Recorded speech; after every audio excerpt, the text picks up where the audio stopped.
নির্বাচন কমিশনের অফিসে গিয়েছিলেন শুভেন্দু অধিকারী। এবার সাংবাদিকদের মুখোমুখি হয়ে কি বলছেন সরাসরি শোনাবো। বসান, নইলে সেন্ট্রাল প্যারামিলিটারি ফোর্স থেকে বসান। এখন থেকে আপনাকে স্ট্যান্ডার্ড অপারেটিং প্রসিডিওর চেঞ্জ করতে হবে। পশ্চিমবঙ্গের ডেমোক্রেসিকে রক্ষা করার জন্য আমরা ফেভার চাই না, আমরা ফেয়ার ইলেকশন চাই। কমপ্লিটলি এটা আমরা বলেছি। অরুণ গড়াইয়ের case, it's a big big big scam. এই স্ক্যাম পশ্চিমবঙ্গের সব ব্লক, সাব ডিভিশন, জেলাতে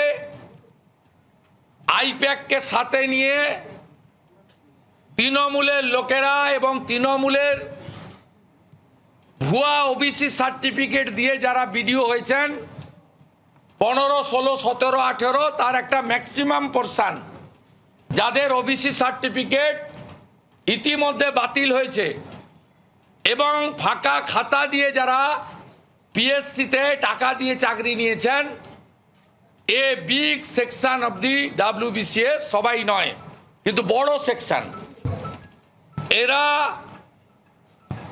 এই স্ক্যামের সঙ্গে যুক্ত।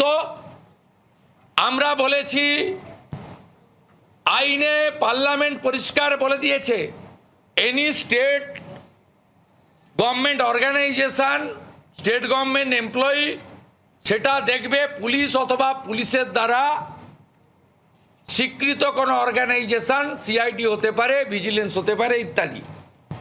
Any central government organisation, central government employee, IAS, IPS, সবটা পরিষ্কারভাবে বলা আছে সেন্ট্রাল ব্যুরো অফ ইনভেস্টিগেশন তারা এটা দেখবে। আমরা প্রশ্ন করেছিলাম ইসিআই কার অর্গানাইজেশন? Election commission.